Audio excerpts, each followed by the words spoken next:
Hello. Today General Hospital will reveal exciting events for the next 2 weeks from July 7th to 18th, 2025. First, after days of chasing shadows and dead ends, Anna returned from her frustrating interrogation with Sidwell, knowing in her gut that he was hiding something, yet unable to extract any truth. Her instincts as an agent clashed violently with her emotions as a mother figure, and this conflict pushed her to abandon tactics and focus on something far more urgent, Emma.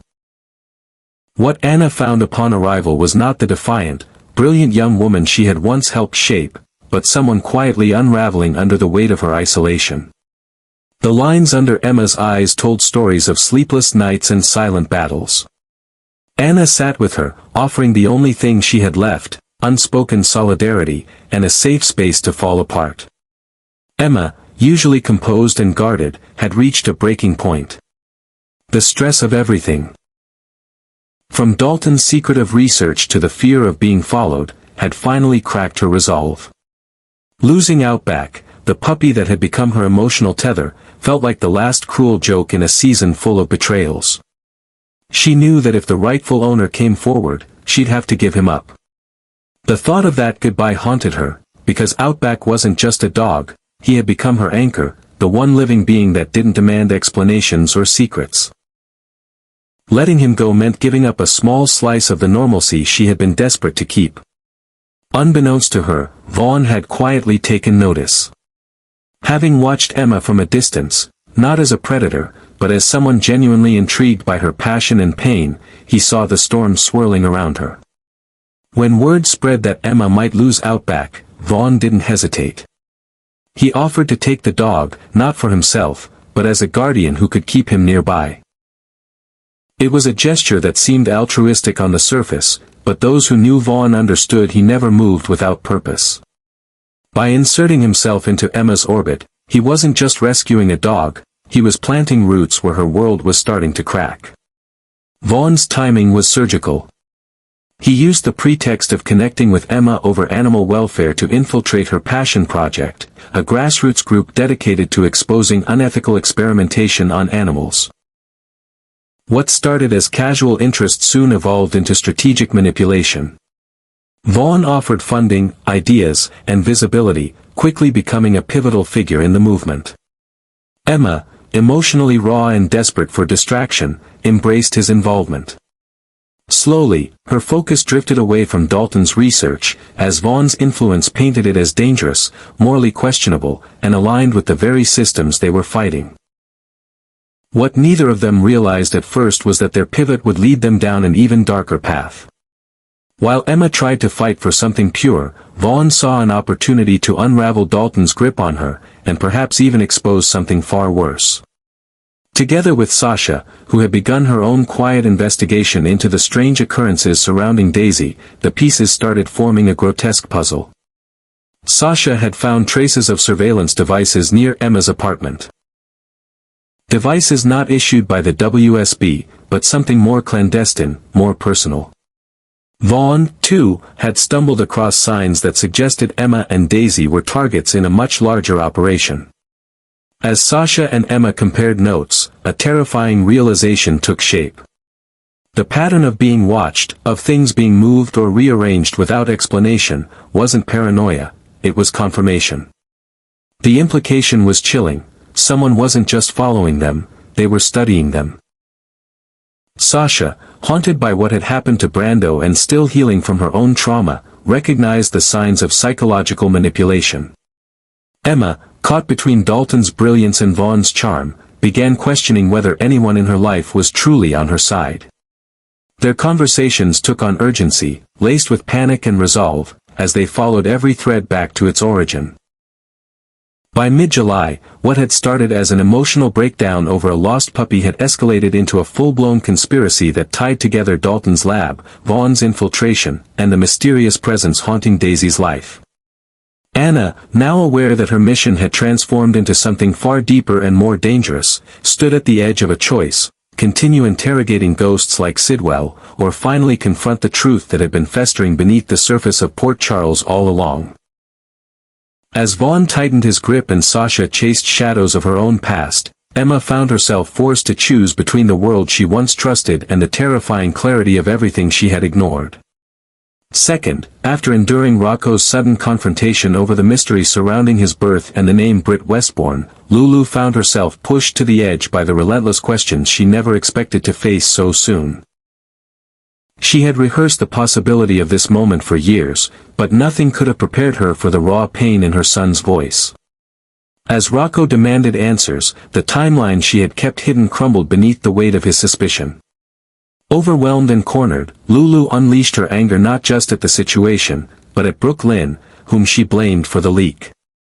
Lulu had trusted that Brooke Lynn would keep the truth locked away, at least until Rocco was emotionally ready. Now, feeling betrayed and exposed, Lulu lashed out, accusing her of planting seeds of doubt in the boy's heart and accelerating a confrontation that tore through every carefully constructed barrier Lulu had built to protect him. In the hours that followed the emotional explosion, Rocco was left in a haze of confusion, humiliation, and fury. The truth, or at least the partial fragments of it, had hit harder than any teenage rebellion or parental reprimand.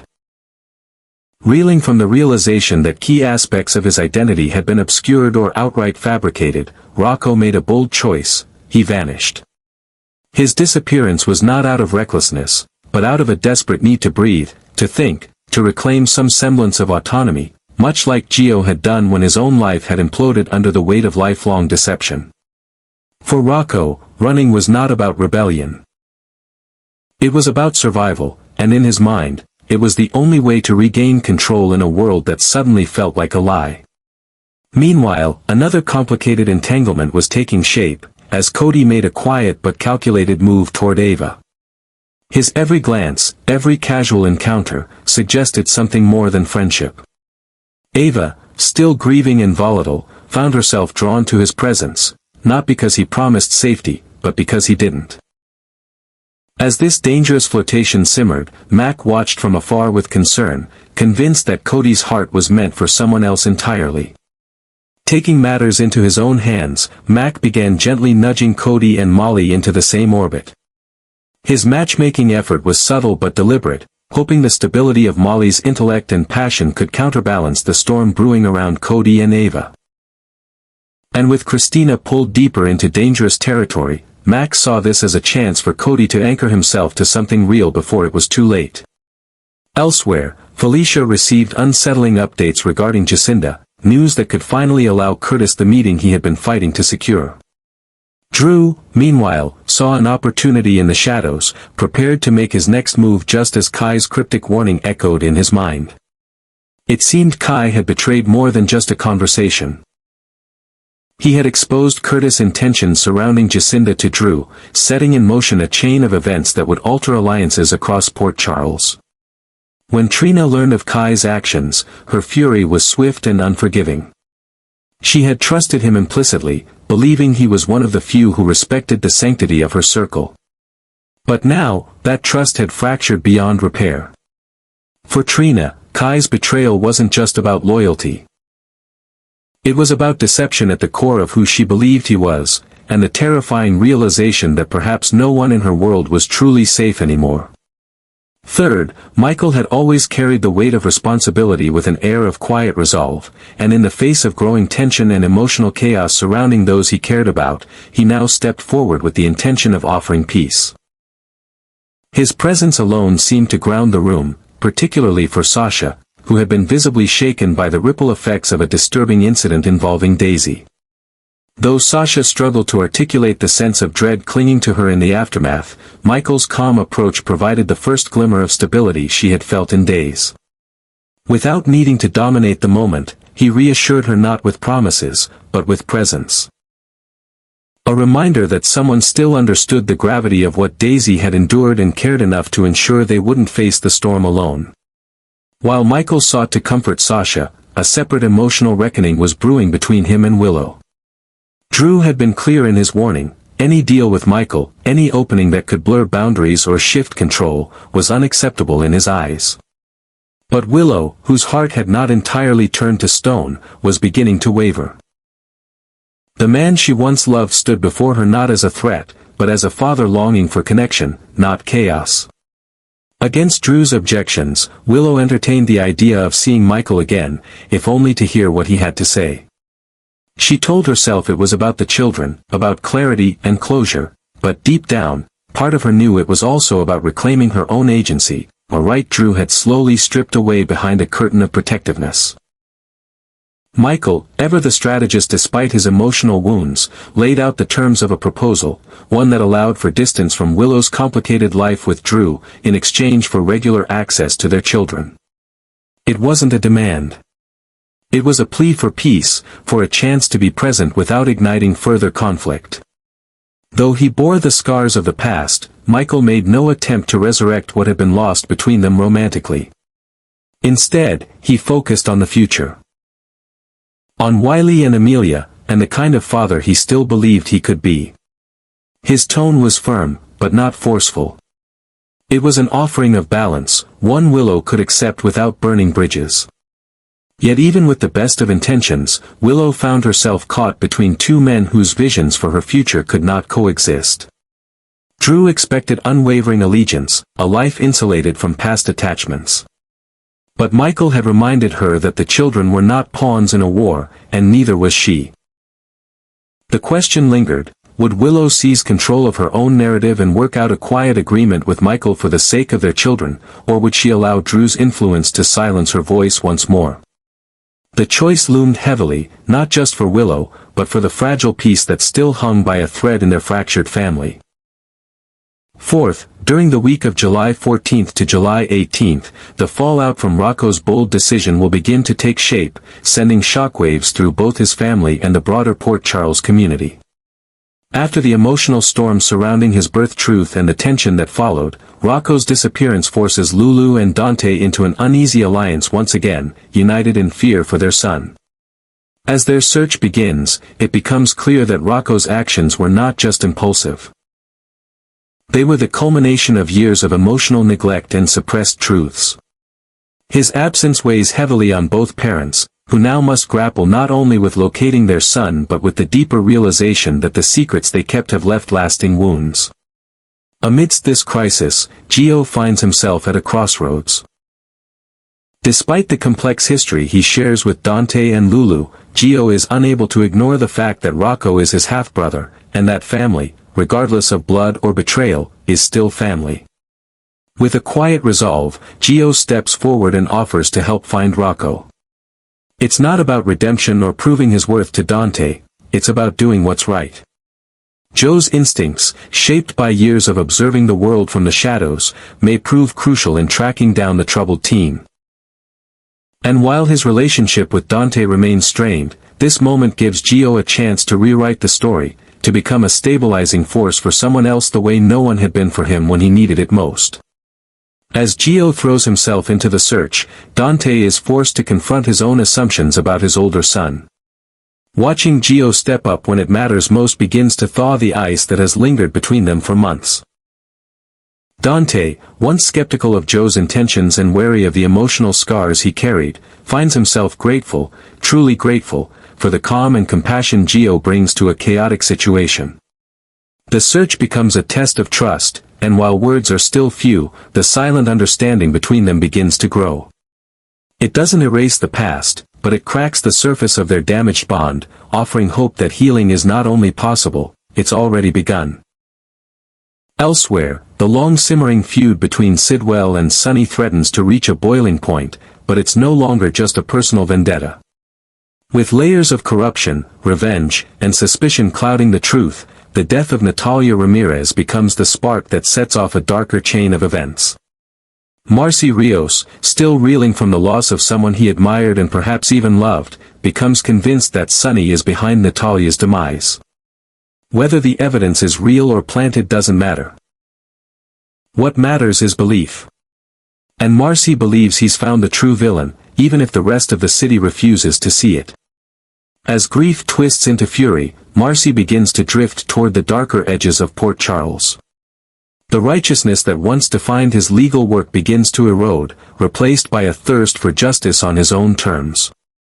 If the system won't punish Sunny, Marcy may begin to believe it's his duty to do it himself. This transformation isn't overnight, but it's dangerously fueled by secrecy, resentment, and unspoken grief.